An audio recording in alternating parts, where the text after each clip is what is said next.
Hello students, सरल गणित for class 8 by doctor केसी सिन्हा में आप सभी का स्वागत है। स्टूडेंट्स, पिछले वीडियो लेसन में हमने क्वेश्चन नंबर 14 तक को सॉल्व कर लिया है, तो आज हम उससे आगे क्वेश्चन नंबर 15, 16 और 17 को सॉल्व करेंगे और इस तरह से ये एक्सरसाइज जो है एक्सरसाइज 2.1 यहाँ पे हो जाएगा कंप्लीट। तो आइए शुरू करते हैं आज का वीडियो लेसन। तो आइए हम यहाँ पे क्वेश्चन नंबर 15 का ए सॉल्व करते हैं। क्वेश्चन में है निम्नलिखित को हल करें। यहाँ पे इस तरह से क्वेश्चन दिया गया है 2/9 पर घात 3 गुना 2/9 पे घात -6 बराबर में दिया है 2/9 पे घात 2x - 1। यहाँ पे हम देख पा रहे हैं कि तीनों ही जगह पे जो आधार वो क्या है, समान है। तो हम पहले लेफ्ट हैंड साइड की तरफ आते हैं। लेफ्ट हैंड साइड में आते हैं, इसको हम और लिखेंगे। और के मानी होते हैं या, आधार हम वही रखते हैं 2/9। जब गुना में आधार समान हो तो उसका घात क्या होता है, जुड़ जाता है। तो यहाँ पे हम क्या करेंगे, 3 प्लस कर देंगे -6 को, और यहाँ पे है हमारा 2/9 पे घात 2x - 1। ठीक है, आगे और हम लिख सकते हैं 2/9 पे घात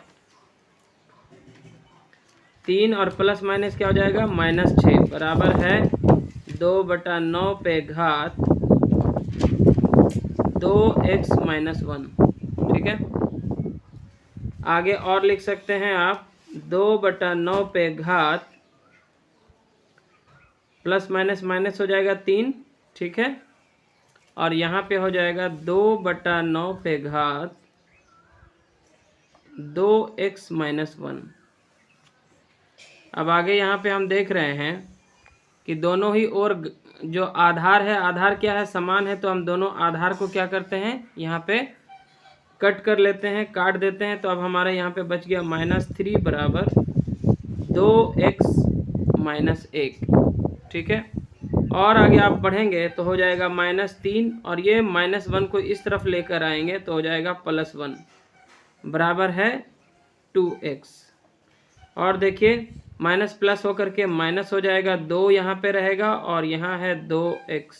ठीक है, इसलिए जब हम x का मान निकालेंगे तो x बराबर हो जाएगा -2, और ये गुना में जो 2 है वो हो जाएगा भागा में 2। तो 2 इकाई 2 कट जाएगा, बराबर आएगा -1।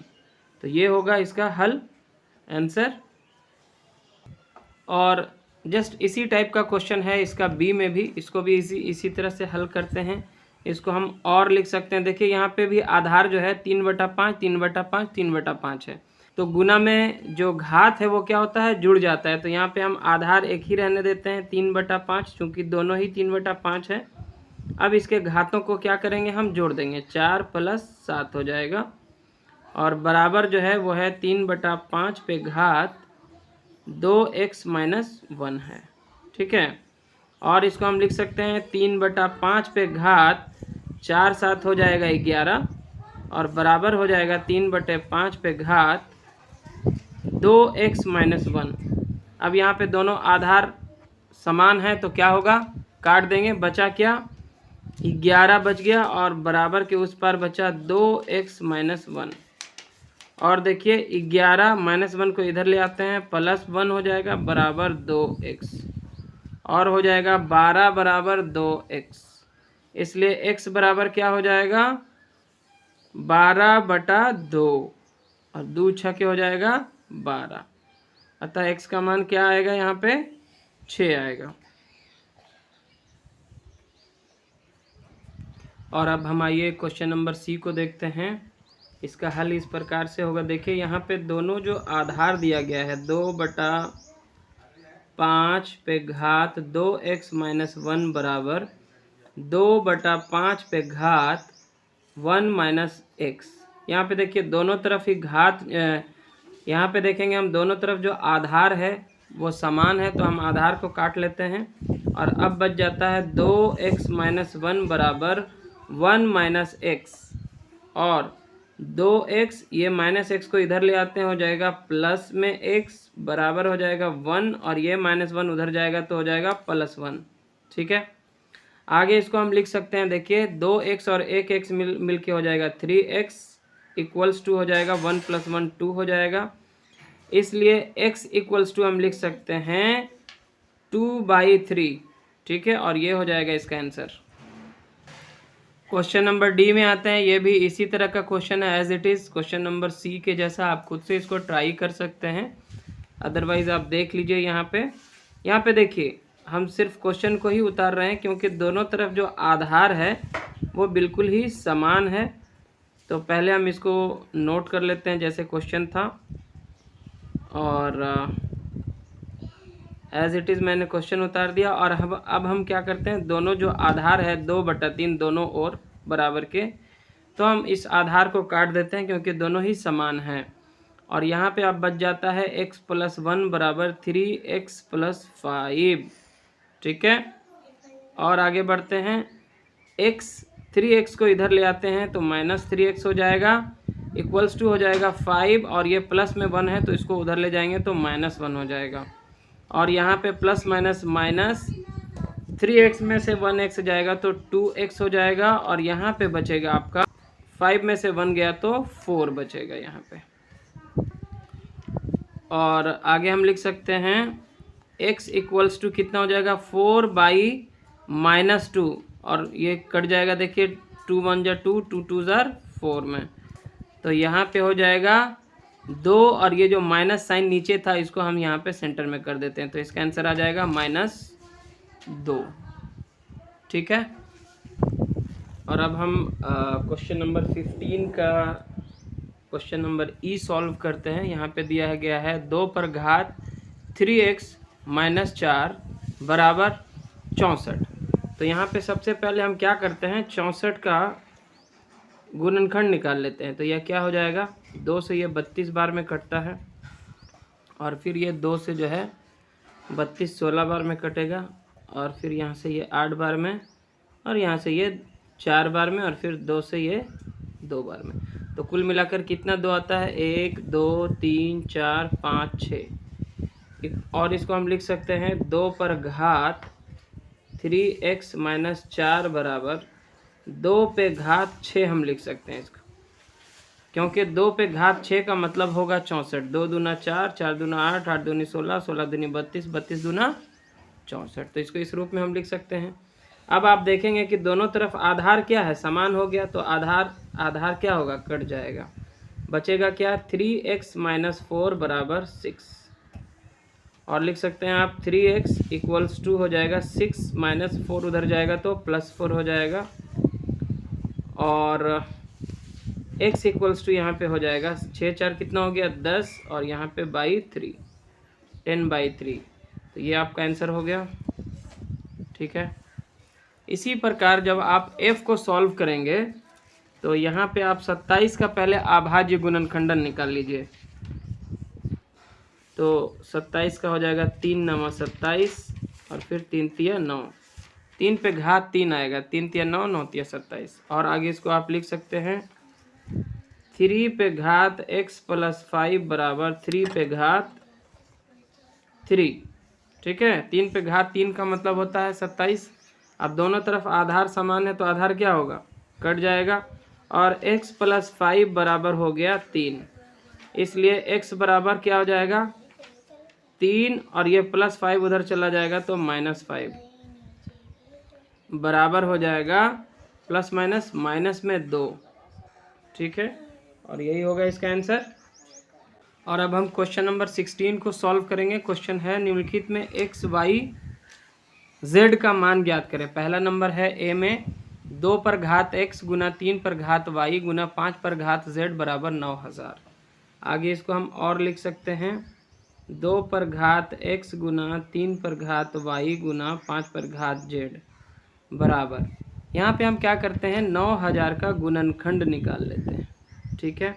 इस तरह से देखिए 2 चौके 8 हो जाएगा, और 1 लेकर के ये 10 बन जाएगा, तो 2 × 5 = 10, उसके बाद 2 शून्य है उतार दीजिए, फिर 2 से 2 दूना 4, 2 दूना 4, 1 लेके 10 हो जाएगा, 2 × 5 = 10, ये 0, ठीक है। उसके बाद फिर 2 से और लग जाएगा, 2 × 1 = 2, 2 × 1 = 2, 2 दूना 4, 2 × 5 = 10। अब 2 से भाग नहीं लगेगा, आप जानते हैं क्योंकि इकाई के स्थान पे अब 5 आ चुका है।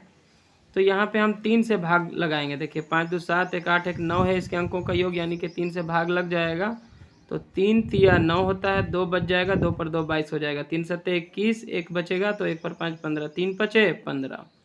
फिर 3 से लगाएंगे, 3 इकाई 3, 3 दूना 6, 1 बच जाएगा, 1 पर 5 15 हो जाएगा, 3 बचे 15। अब ये 5 से भाग लगेगा, 5 दूनी 10 और 5 बचे 25 और फिर 5 बचे 25। तो कुल मिला के यहाँ पे देखिए 2 का घात कितना आता है 3 और 3 पे घात आता है 2, 3 पे घात आता है 2 और 5 पे घात जो है वो 3 आता है। तो कुल मिला के इसको हम इस रूप में लिख सकते हैं 2 पर घात 3 गुना 3 पर घात 2, 3 चूँकि 2 बार है, और 5 पे घात लिख सकते हैं 3। देखिए 5 कितना बार है, 1 बार 2 बार 3 बार, 3 जो है वो 2 बार है और 2 जो है वो 3 बार है। इसको हम इस रूप में भी लिख सकते हैं 9000 को। अब देखिए यहाँ पे ये आधार और ये आधार क्या है, समान है। फिर ये आधार और ये आधार क्या है, समान है। और ये आधार और ये आधार क्या है, समान है। तो इस प्रकार हम लिख सकते हैं, जब दोनों ओर देखिए, जब आधार ये 2 और ये भी 2 आधार सेम है तो घात यहाँ पे क्या होगा, x बराबर हो जाएगा 3। और यहाँ पे देखिए ये भी आधार 3, यहाँ भी आधार 3, तो अब क्या बचेगा ऊपर में देखिए y बराबर 2, कॉमा यहाँ पे देखिए आधार 5, यहाँ भी आधार 5, यहाँ घात z, यहाँ पे घात 3, तो क्या हो जाएगा z बराबर 3, x बराबर हो जाएगा 3, y बराबर 2 और z बराबर 3। ये हो जाएगा आपका आंसर। ठीक है। और 16 का जो b है वो भी इसी तरह का क्वेश्चन है जैसे कि a में था। यहाँ पे दिया 2 पे घात x गुना 3 पर घात y गुना 7 पर घात z बराबर 5292। तो हमने पहले 5292 का गुणनखंड निकाल दिया। आप देख लीजिए, 2 से पहले लगाएंगे, 2 दूना 4 लगेगा, फिर ये 1 लेके 12 हो जाएगा, 2 छक्के 12, फिर 2 चौके 8, 1 लेकर के 12, 2 छक्के 12, फिर 2 से 2 इकाई 2, 2 तिया 6, 2 दूना 4, 2 तिया 6। अब 2 से नहीं लगेगा क्योंकि इकाई के स्थान पे 0, 2, 4, 6 या 8 नहीं है। तो अब हम इसके अंकों को जोड़ के देखते हैं, 3 2 5, 3 8 1 9 है, तो ये 3 से भाग लग जाएगा, तो हो जाएगा 3 चौके 12, 1 लेके फिर 12 बनेगा ये, तो 3 चौके 12, 3 इकाई 3, फिर 3 से भाग लगाएंगे, 3 इकाई 3, 1 लेके हो जाएगा 14, तो 3 चौके 12 लगाएंगे, 2 लेके हो जाएगा 21, 3 से 21, फिर 3 से लगाएंगे, 3 चौके 12, 2 लेके हो जाएगा 27, 3 नंबर 27, और ये अब लगेगा 7 से, तो 7 सत्ते 49। तो यहाँ पे कुल मिला के जो है 2 पे घात 2 आया है, 3 पे घात 3 आया है और 7 पे घात जो है वो 2 आया है। तो इसको हम आगे इस तरह से लिख सकते हैं, और 2 पर घात x गुना 3 पर घात y गुना 7 पर घात z बराबर क्या हो जाएगा, 2 पे घात 2 गुना 3 पे घात 3 गुना 7 पे घात 2। ठीक है। अब देखिए यहाँ पे भी 2 और यहाँ पे भी आधार है 2, तो घात में क्या है, x बराबर हो जाएगा 2। ठीक है, कॉमा यहाँ पे देखिए आधार 3, यहाँ भी आधार 3, तो इसका घात है y और इसका घात है 3, तो y बराबर कितना हो जाएगा 3। यहाँ पे देखिए आधार 7, यहाँ भी आधार 7, इसका घात है z और इसका घात है 2, तो z बराबर क्या हो जाएगा 2। ठीक है, तो ये हो जाएगा आपका आंसर।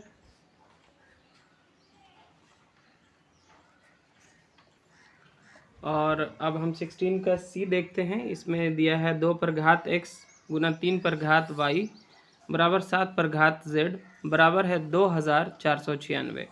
तो हमने सबसे पहले क्या करना है, 2496 का गुणनखंड निकाल लेना है। देखिए आप जब इसका गुणनखंड निकालोगे तो इस तरह से होगा, 2 इकाई 2, 2 दूना 4, 2 तिया 6, 2 चौके 8, 1 लेके ये 16 होगा, तो 2 8 16, फिर 2 से लग जाएगा क्योंकि इकाई के स्थान पे 8 है, तो 2 छक्के 12, 2 इकाई 2, 1 लेके ये 14 हो जाएगा, 2 सत्ते 14, 2 चौके 8, फिर 2 से लग जाएगा क्योंकि इकाई के स्थान पे 4 है, तो 2 तिया 6, इसमें नहीं लगेगा तो 0 दे देते हैं, 1 में तो भाग नहीं लगेगा तो 0 दे करके फिर 17 हो जाएगा, 2 8 16, 1 लेके 14 बनेगा, 2 सत्ते 14। अब देखिए 2 से भाग नहीं लग रहा है तो हो जाएगा 8 7 15 3 18 आ रहा है इसके अंकों का योग, यानी कि 3 से भाग लगेगा तो 3 इकाई 3, ये 0 हमने 0 छोड़ दिया, 3 दूना 6 और 2 लेके 27, 3 नंबर 27 हो जाएगा। फिर 3 से लगेगा, 3 तिया 9, 1 लेके 12 हो जाएगा, 3 चौके 12, 3 तिया 9। अब जो है ये 7 से भाग लगेगा, 7 चौके 28, 6 बच जाएगा, 6 पर 3 63 हो जाएगा, 7 नवा 63, फिर 7 सते 49। तो कुल मिला के आता है 2 पर घात 3, फिर 3 पर घात 2 और 7 पर घात 3। तो इसको आगे हम इस प्रकार से लिख सकते हैं, और 2 पर घात x गुना 3 पर घात y गुना 7 पर घात z बराबर 2 पर घात 3 गुना 3 पर घात 2 गुना 7 पे घात 3। ठीक है, और हम देखिए यहाँ पे ये आधार और ये आधार समान है, 2 और 2, तो इसके घात में क्या है, x बराबर हो जाएगा 3, कॉमा यहाँ पे देखिए 3 और 3 है आधार, तो इसके घात में हो गया y बराबर 2। ठीक है, कॉमा यहाँ पे देखिए 7 और 7 आधार है, तो इसके घात में हो गया z बराबर 3। यही हो जाएगा आपका आंसर। और अब हम इस एक्सरसाइज का जो अंतिम प्रश्न है, क्वेश्चन नंबर 17 को सॉल्व करते हैं। क्वेश्चन नंबर 17 इस प्रकार से है, 5/8 पे घात -7 गुना 8/5 पर घात -4। यहाँ पे देखिए आधार जो है दोनों समान नहीं है, एक है 5/8 और एक है 8/5, लेकिन इसको हम समान बना सकते हैं। इसको हम लिख सकते हैं 5/8 पे घात -7, और गुना को अगर हम भागा में कर दें, याद रखिए आप जब भागा से गुना करते हैं तो अंक जो है बदल जाता है, जो हर है वो अंश बन जाता है, अंश जो है वो हर बन जाता है। इसी प्रकार जब हम गुना को भागा करेंगे तो भी हमारा ये बदल जाएगा, हर में 5 था ये ऊपर चला जाएगा, 8 अंश में था ये नीचे आ जाएगा हर के रूप में, और इस पे घात जो है एज इट इज़ जो था वही छोड़ देते हैं। अब यहाँ पे देखिए दोनों आधार समान हो चुके हैं, तो समान आधार होने पर भागा में क्या होता है, घात घट जाता है। तो हम इसको लिख सकते हैं 5/8, और इसके घात जो हैं क्या होंगे, घट जाएंगे। -7 अपने जगह पे है, यहाँ पे माइनस का साइन देंगे क्योंकि घटाना है, और यहाँ पे है घात -4। ठीक है, आगे हम इसको लिख सकते हैं 5/8, और यहाँ पे हो जाएगा -7, और माइनस माइनस क्या हो जाएगा, +4। ठीक है ना, बराबर हो जाएगा, देखिए यहाँ पे 5/8 पे घात कितना, माइनस प्लस माइनस, ठीक है, -3 हो जाएगा। और अब हम इसको फिर से अगर इस तरह से लिख दें 1/5/8, तो इसके ऊपर में जो घात है वो अब क्या होगा, ऋणात्मक से धनात्मक हो जाएगा। बराबर इसको हम लिख सकते हैं 1/5 पे घात 3 का मतलब हो गया 5 गुने 5 गुने 5, और इसके नीचे है 8 गुने 8 गुने 8। ठीक है, बराबर हो जाएगा, देखिए यहाँ पे 1/5 पचे 25 पचे 125, और 8 8 64, 64 8 होता है 512।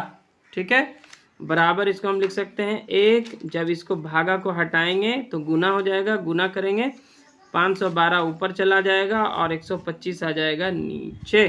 तो इस प्रकार हो जाएगा 125, सॉरी इस प्रकार हो जाएगा 512/125। तो ये हो जाएगा इसका आंसर।